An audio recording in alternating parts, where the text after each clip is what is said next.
The Unicorn, Chapter 10, Part 2, Portal Training. The movie resumed. There were more instructions about seatbelts, oxygen masks, and not littering inside the portal. "This is a weird movie," Pearl said.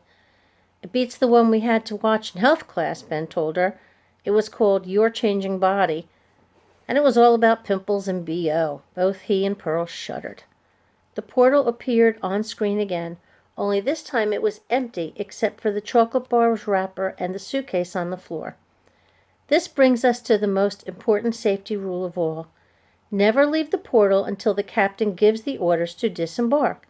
There's no knowing where you'll end up.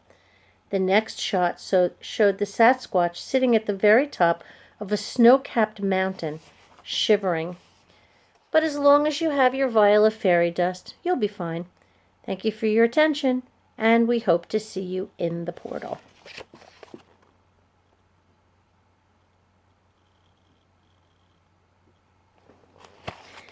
These safety tips were brought to you by the fairies, producers of the original portal powering dust. The end. The film reel made a flapping sound as it spun around and around. Ben hurried to the projector and turned it off. "That movie made me feel worse," he said. "I mean, what happens if I fall out, but you've got the vial? Or what happens if you fall out, but I've got it?" Pearl considered this for a moment. "I guess we just have to make sure that we don't fall out." She'd been on dozens of rides at the Milky-Dale County Fair, including the Whirl-a-thon, the Freaking Frisbee, and the Loop-de-Loop, and she'd never fallen off a single one. Besides, we're not going alone like last time. Dr. Wu is coming with us, so we'll be safe. "You all ready?" Violet asked, poking her head into the theater. "Yes," Pearl said, jumping out of her seat. "You all excited about your trip?" "I'm definitely excited," Pearl said. "I'm wondering," Ben shuffled in place, "has anyone ever actually fallen out of the portal?" "Don't you worry, little darling. Dr. Wu will take good care of you." Pearl noticed that Violet hadn't actually answered Ben's question, but that didn't stop her from wanting to go. She'd be sure to stand right in the middle. Dr. Wu was waiting outside the theater, her medical bag in hand. Violet blinked rapidly. "I'd feel a lot safer if Mr. Tabby were here," she said. "My nerves are all a-quiver." Dr. Wu patted Violet's shoulder. "Should there be any problems, Metalmouth is in the lobby." After eating a handful of oats, Violet climbed onto her stool and pushed a large yellow button. A clap of thunder sounded in the distance. Then a roar closed in, as if the storm of the century were heading right for the hospital.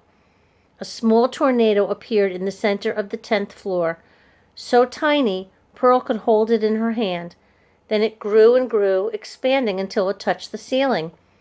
Pearl and Ben stepped back as wind blew across their faces. Fairy dust lifted off the floor, turning the tornado yellow. Pearl wanted to plug her ears, the wind was so loud.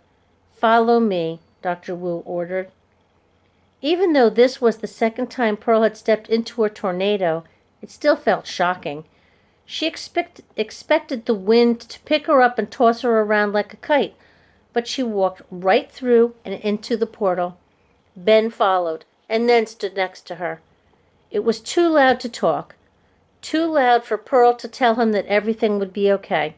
They wouldn't fall out, they wouldn't get lost. They'd have another wonderful adventure, and he'd be home in time for brisket dinner. Pearl's ponytail came loose, and her hair whipped her neck and cheeks. A blurry image of Violet eating more ivy vines was the last thing she saw before everything went black.